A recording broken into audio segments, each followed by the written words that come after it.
Hare Krishna, welcome to lesson 3 of the topic Who Am I in the Govinda class. Let's start with our invocation prayers as usual. Please recite these prayers along with me. Om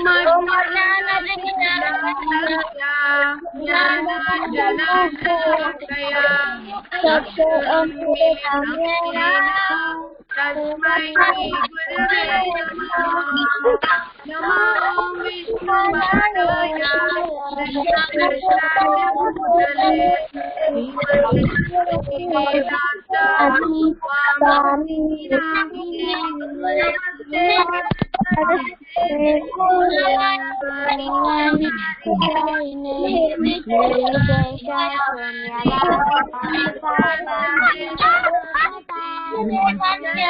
Krishna Chaitanya Prabhu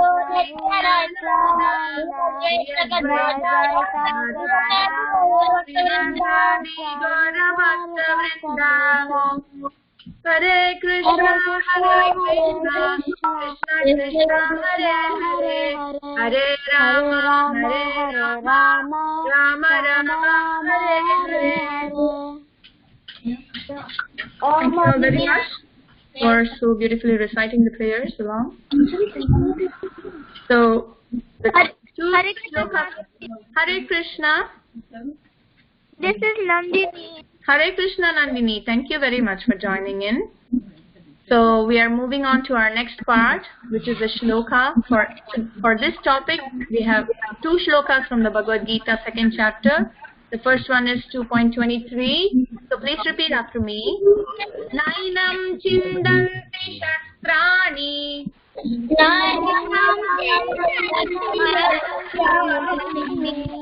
Nainam dahati pavakaha.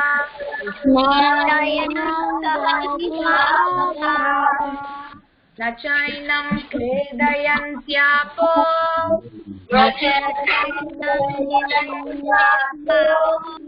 Nashoshayati marutaha.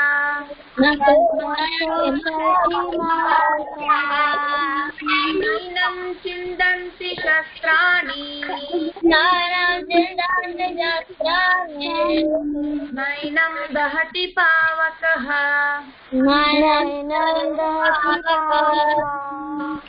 Nachainam kledayantyapo.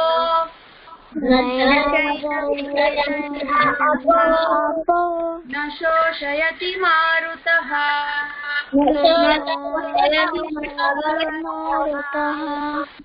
Nainam chindanti shastrani. Nainam dahati pavakaha.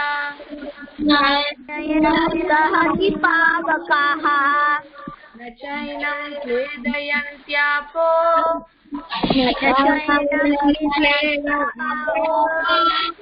Nashoshayati marutaha.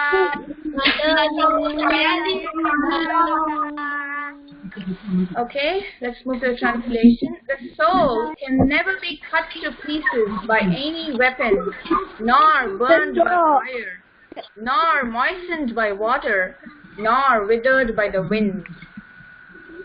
Okay, so all these things will happen to our body. That's why they are giving all these examples. Our body can be cut to pieces by weapons, our body can be burned by fire, our body can be moistened by water, and it can also be withered by the wind. So that is why these examples are given here. But the soul will never be affected by all these things. So we have to remember, all these specific examples they have given because it is more relevant, it is more applicable to the body. That's why they have given all these examples. Okay? So let's move to our next shloka, which is 2.20. Please repeat. Najayate mriyate va kadachin.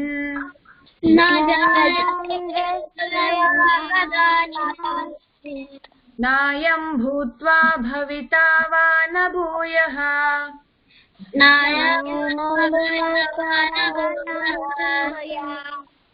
Ajo nitya shashvatoyam purano.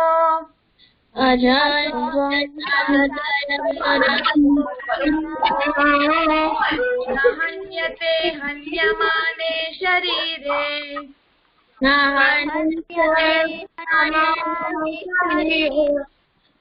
जायते म्रियते वा कदाचिन्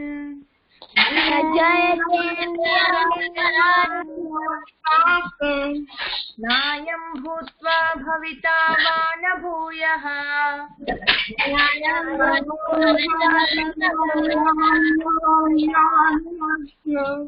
अजो नित्य शाश्वतोऽयं पुराणो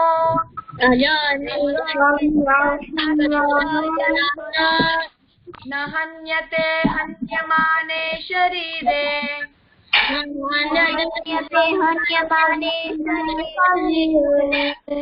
जायते म्रियते वा कदाचिन् नायं भूत्वा भविता वा न भूयः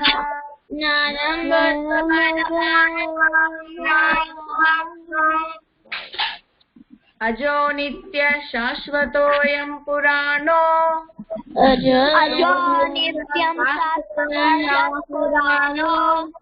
न हन्यते हन्यमाने शरीरे.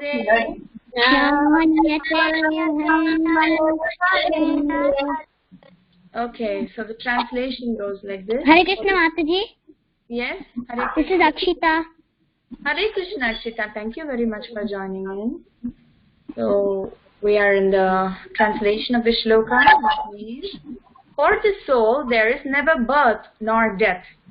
For the soul there is never birth nor death. Okay, yeah, please repeat. For the soul there is never birth nor death. Everybody together. For the soul there is never birth nor death. Nor having once been, Nor having once been, does he ever cease to be. He is unborn, He is unborn, eternal, ever existing, eternal, existing, undying and primeval. undying,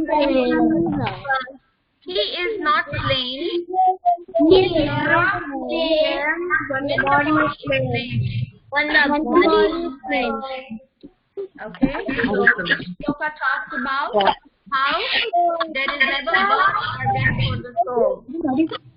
And so the second sentence is a little, it seems like a little complex, but it talks about how the soul, once it has started to exist, it will never cease to be, which means that once this, from the time the soul has been there, it's never changing and it will never end. Okay, so the soul is always existing. That is what it means. The soul is eternal. Okay, and he is unborn. So the soul is not born. Only the body is, we take new bodies and then we are taking birth. We are getting new material bodies, but the soul is unborn. Eternal, it is eternal, that's what we saw just now, and it is ever existing. It's been always existing. There was no birth for the soul. Okay? It is undying and there is no death also. So that point, the same point is being repeated in different ways. That for the soul there is no birth or death, and it does not change or it does not end. And then he is not slain when the body is slain, which means that when the body dies, the soul does not die. The soul just leaves the body and goes into another body. And all these basic facts we know, but this shloka is very important from the second chapter for you to remember and memorize. And this is more relevant to the both the shlokas are very relevant topic that we are talking about. What are we talking about? What is this topic about?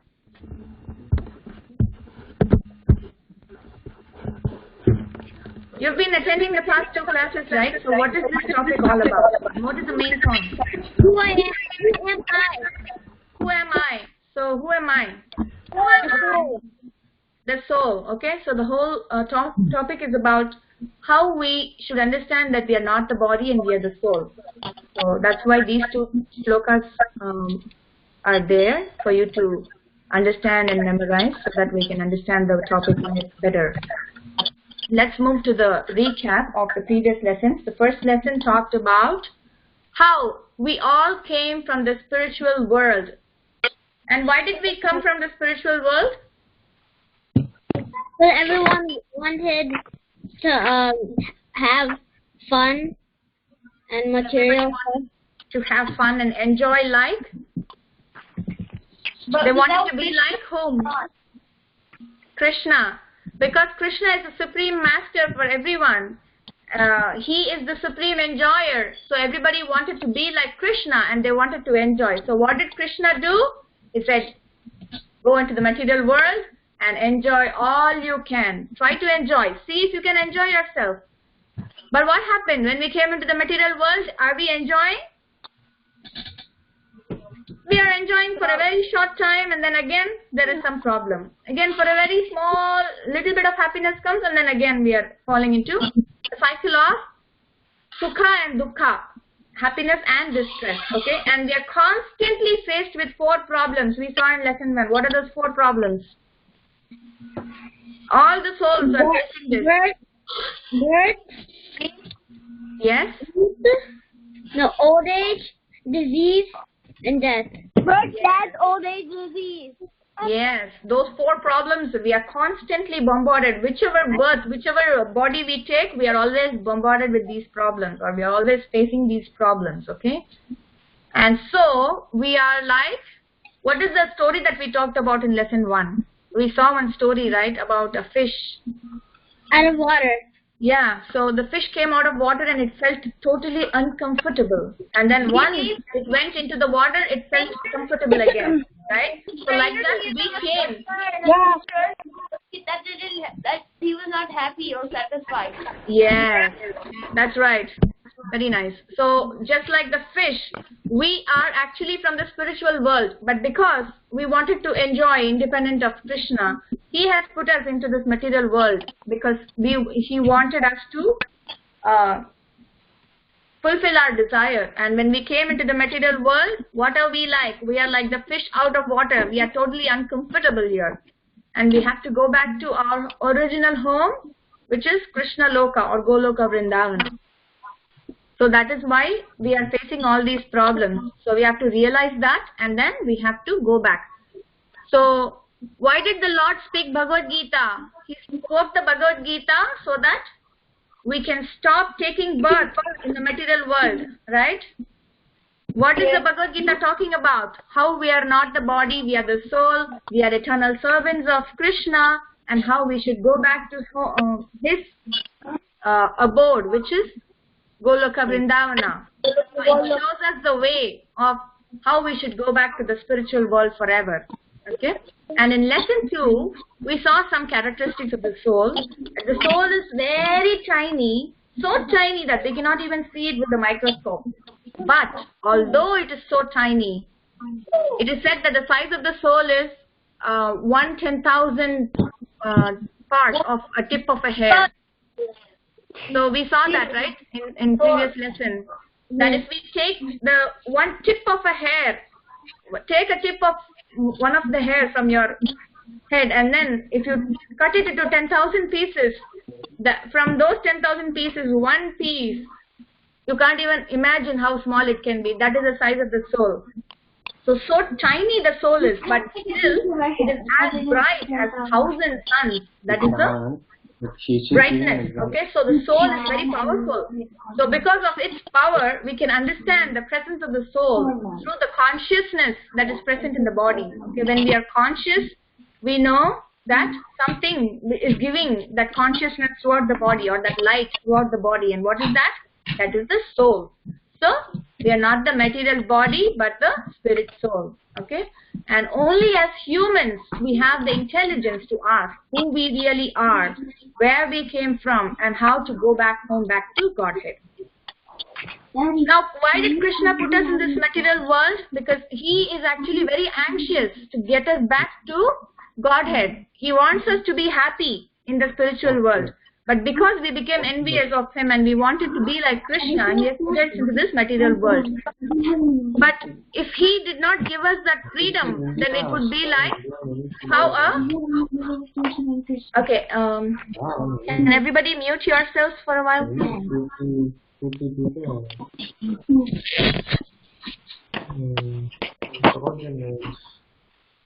Okay, so...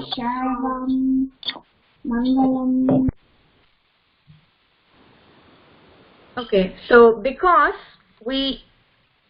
if Krishna did not give us that freedom, then we would be like a cow which is tied to a tree. Okay, so the cow in a field is tied to a tree, but that tree is very strong, and the cow is tied to the tree, so it can only graze up to the extent that it can go around the tree. Okay, so that much freedom, if the cow is not given, then it will not be able to live it will not be able to even eat the grass properly. So little bit of freedom Krishna has given us, so we have to choose whether we want to be like Krishna or we want to become a servant of Krishna. So Krishna has given us that freedom. He does not choose, he does not take away the freedom from us. Okay, now we move to lesson 3, which is where am I going? Okay, so from lesson 1 we understood that we have come from the spiritual world, right? And ever since we have left the spiritual world, we have been very busy. What have we been busy with? We have been busy with reincarnating into many different kinds of bodies in different species, starting from trees, which is non-movable, and going up to moving living beings like fish, insects, birds, animals, humans, demigods. So there are different births that we have been traveling into. And not only in one material world, Earth, but also in different planets in the material world. So in the topic material world and spiritual sky, we have seen that within the material world there are so many different planets. So we have been moving up and down within the material world itself into different planets and into different species. So we have been busy reincarnating, or what is reincarnation? Taking different births or taking different kinds of bodies. Okay. Reincarnation is like how we can compare it to changing clothes. Okay, so at home you have clothes that you wear at home. When you go out to play, you wear different set of clothes and different shoes. When you go to school, then you have different set of clothes or shoes. And when you go to the temple, you have Vaishnava clothes or clothes that are suitable to go and have darshan of the deities. Okay, so there are different clothes like this. And then when you come back again home at night, we have night clothes. So there are different kinds of clothes. But when we are changing these clothes, does our body change? No, it does not change. Only the clothes change. Like that, the spirit soul also changes from one body to another. But the soul does not change. The soul stays the same.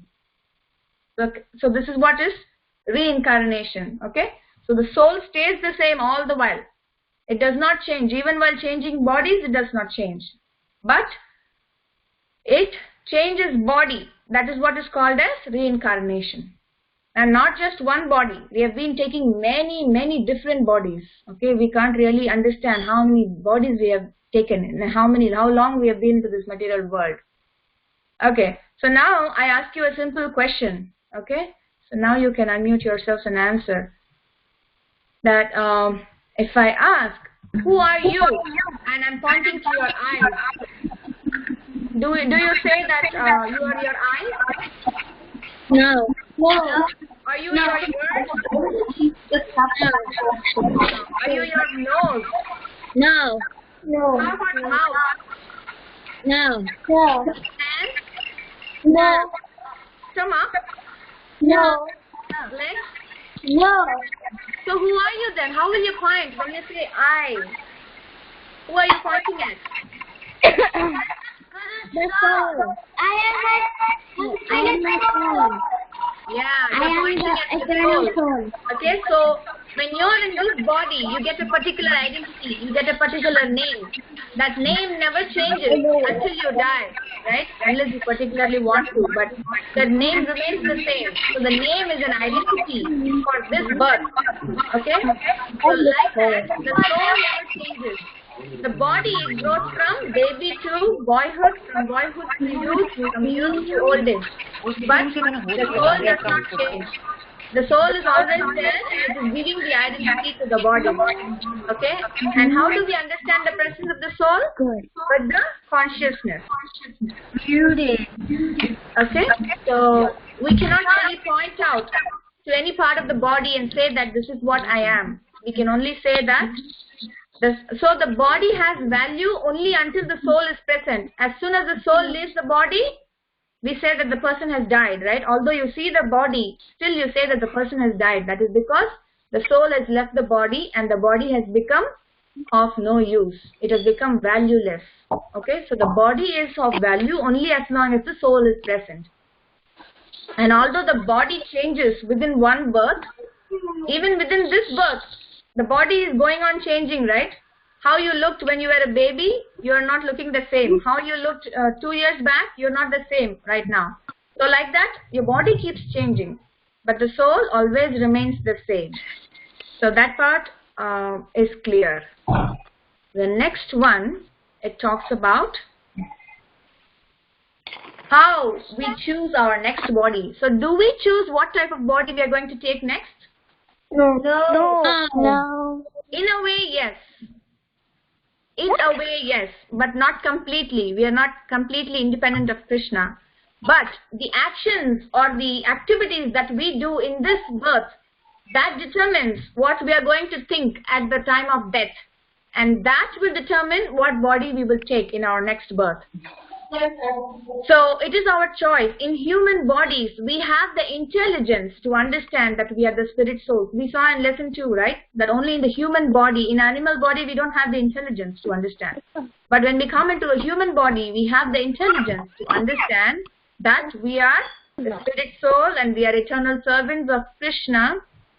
So in human birth, we have more responsibility. And more, we have a better chance of going back to Krishna Loka, where we belong. So the choice is given to us.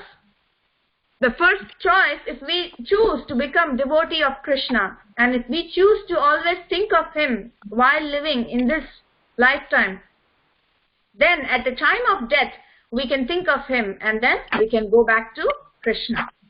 But second choice is, if we waste this human birth by forgetting Krishna, then we will have to reincarnate into another material body, because at the time of death, there is every chance that we will not remember Krishna. So what type of birth we all take is up to the laws of karma. So depending on what activities we have done in this lifetime, and depending on what we are thinking at the time of death, the laws of karma is there. Okay, so there are set of rules which is called as the laws of karma. So that will, depending on our activities and our thoughts at the time of death, the laws of karma will determine what birth we take next. But that is not in our hands. What birth we will take next is not in our hands. But what is in our hands? What is our choice? Of what activities we do, whether we want to become a Krishna's devotee or not, that is in our hands. That is a choice that we have. Okay, whether we want to forget Krishna or whether we want to remember Krishna, that choice is given to us. So, partly we are responsible for choosing our next body. Okay, and you see the picture here on the right side? This means that this person has been the soul which is there inside the cow's body has been really killing animals. Okay? So in the next birth, it's not exactly that that same animal will come, but it's just for an example that the animal will take birth as a human and it will cause the same kind of harm that the human being has caused to that animal. So this is one example of how the laws of nature will work, or the laws of karma will work. Okay, so if you harm an animal, if you eat an animal, then you will have to take birth as an animal and get killed. So this is an example of how the laws of karma work. But it is not dependent just on one activity of meat eating. It is also dependent on so many other activities, so many bad things that we might have done. Did anybody speak something? Yeah, I have a question. Yes? What if a person eats many animals? Will he be all animals in his karma? That's what I'm saying, that how the laws of karma work is very, very complex. It is not dependent just on this birth or this lifetime. It is also dependent on many other lifetimes that we have taken in the past. So sometimes whatever we do, activities we do in this lifetime, sometimes we get a reaction to it immediately. Sometimes we get a reaction to it after so many births. So how to give the reaction and what kind of body we will have to take is all determined by the laws of nature and Krishna's wish. Okay? So the only thing, it's not that if you kill a cow, you have to take birth as a cow. It's not just that straightforward. It is very complex for us to understand, but we have to understand that for every action that we do, we are going to face a reaction. And that is what is called as karma. That is our next topic. So that we have to be very careful about what we do, because whatever harm we cause, even if we hurt somebody by words, verbally, that also has karma. Okay? So we cannot escape from the laws of karma. And karma talks about how we have to follow a set of rules. We have a set of rules that we follow at school, right? Everybody has to stand in a line. Everybody has to take turns. And somebody becomes the line leader on a particular day, and somebody takes a turn, and then they get some other concessions. So there are some rules and regulations. Okay, everybody gets a turn. We have to wait for our turn. So similarly, at home we have certain rules. We eat at a particular time. We sleep at a particular time. We play at a particular time. We do our homework at a particular time. And if we don't follow those rules, we're going to get some punishment. So similarly, for mankind, we also have a set of rules or law book, which is called as laws of karma. Okay, and what talks about the laws of karma? Krishna talks about all these things in the Bhagavad Gita. And in the previous topic, yes? I have a question. Yes, please go ahead. Does Krishna plan about if you become an animal, you die? Can you repeat that again? What was that? Does Krishna decide that you become an animal? You take another birth or not when you die or before you die? You're asking if Krishna decides it or not. Yeah. Krishna has already given the rules. So the job is done by the material nature or the Prakriti. So Krishna has designated the job to certain people. Okay. So at the time of death, Yamaraja is there. Yamaraja is the person who takes care of people who die. Okay. So Krishna has appointed certain people to do certain jobs. So he does not have to personally come and really work out all the calculations and then do things. So Yamaraja does all that. But the only time when Krishna comes and interferes is if somebody chooses to think of Krishna, or if somebody chooses to become a devotee of Krishna. Sometimes we can surpass the laws of karma, and then, like how we say when we chant Hare Krishna Mahamantra, so many sins are being destroyed. So like that, when somebody becomes a devotee of Krishna, that is when Krishna personally comes and interferes in their lives and changes some calculations in their karma. But until then, until somebody surrenders to Krishna, or until somebody really becomes a devotee of Krishna, there are designated people to take care of all these things. Krishna doesn't have to come for all these small things. Okay, he has given all the rules, he has given all the duty to these people. So they will take care of it. Okay. So all these rules are talked about in the Bhagavad Gita. And then we also saw in the previous course the 16.24, right? We saw that Tasmat Shastram Pramanam Te Karya Karya Vyavastitau Nyatva Shastra Vidanoktam Karma Kartum Iharhasi. So, yeah. So Krishna has given all the rules and regulations. What is karma and what is akarma? What is to be done? What is not to be done? What are the do's? What are the don'ts? Everything Krishna has given in the Shastras. So having known what is written in the Shastra, we have to act according to that so that we can go back to Krishna.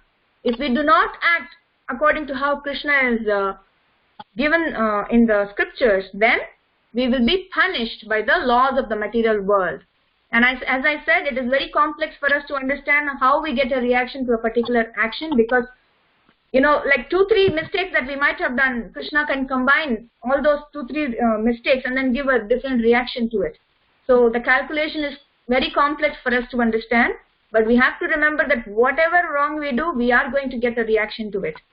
And the only way we can surpass some of our karma is by chanting. And if we chant more, and if we surrender to Krishna more, then there is every chance that we can quickly surpass all these things.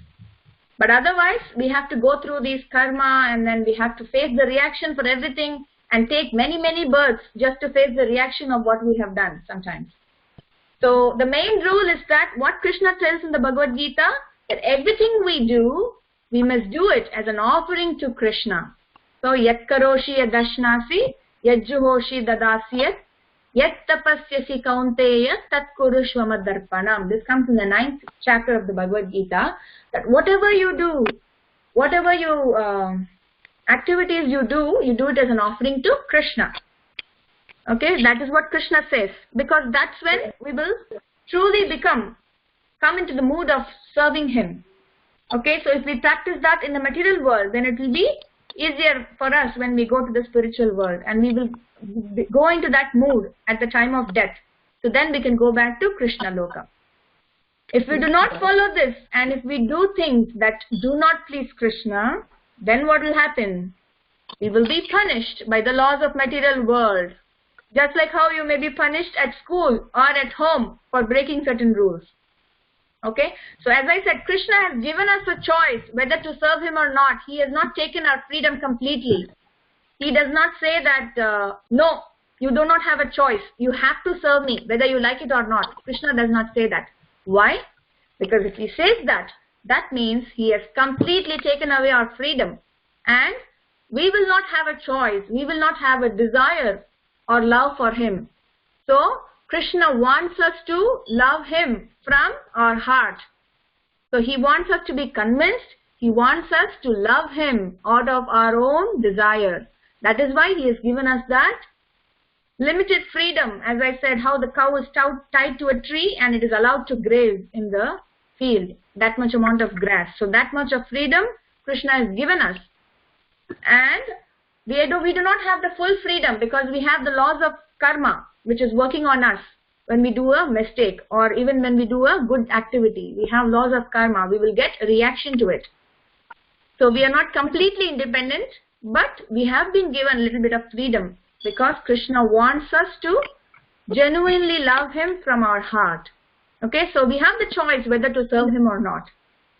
If we serve Krishna, then we can go back to him, and we will never have to take birth again in the material world. And we can always be happy forever, okay? So you saw in the lesson 1 that in the spiritual world, everybody is always happy. That is spiritual world. So Krishna says, Yad gatvana nivartante taddama paramam mama. Once you have gone there, you will never come back. But until then, we will have to keep on reincarnating into different material bodies in the material world. So it is our choice. And in this picture, we are seeing how different people, different cases, where how the soul takes different bodies depending on what he or she thinks at the time of death. In the first picture, on the topmost picture, we see how a lady is dying thinking about her dog, because the dog was so loving to her, and the dog was always with her.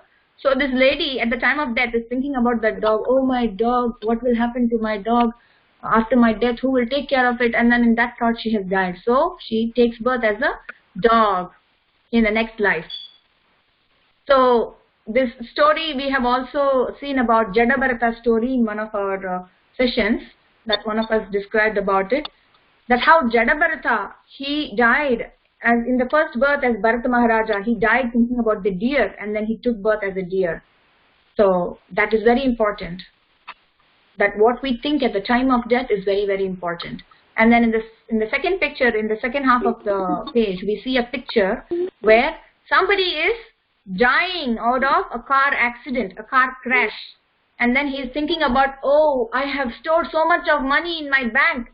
I deposited so much of money just yesterday. What will happen to all that money? If I die, who is going to enjoy all that? Oh, I have so much of money. And then he's thinking about the money, and then he's dying. And then in the next lifetime, he's becoming a bank teller. Okay? So whatever we think of at the time of death is very important. And in the left side, bottom left, if you see, there is one devotee who is dying thinking about Krishna, and then Krishna is welcoming him into the Krishna Loka. Do you see that picture on the bottom left? Yes, Mataji. Yes, okay. And then, so until one surrenders to Krishna, he has to keep taking births, like an insect birth, a bird birth, cow, a fish, human being, demigod. All these things are all different species that we are traveling through until we surrender to Krishna. And when one surrenders to Krishna, he goes back to Krishna Loka. Okay, we end this cycle and we go back to him. Okay, moving on to the questions for today. Check for understanding questions. The first question in the fill in the blanks is, taking birth again and again is called? AA. Reincarnation. Reincarnation. Very good. Very good. That's a big word, but remember the word. Reincarnation. Very good.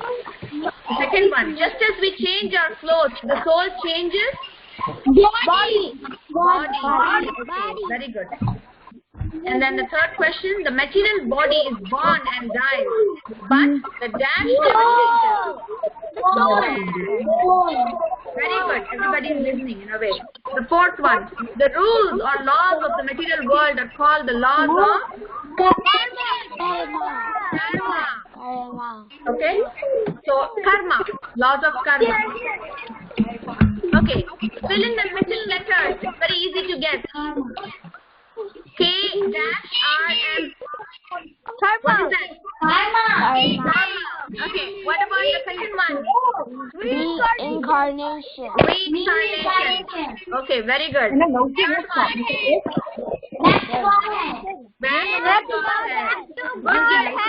Doing good job. And the fourth one. Soul. Very good. Amazing. All of you did an amazing job. Okay. So everybody, I think this is a very interesting topic. So if we have more questions, think about it. We can always discuss it in the further classes as well. Okay. So do we have any other questions before we end? Okay. Thank you all very much for listening so well and answering all the questions beautifully. Let's end here with our Vaishnava prayers.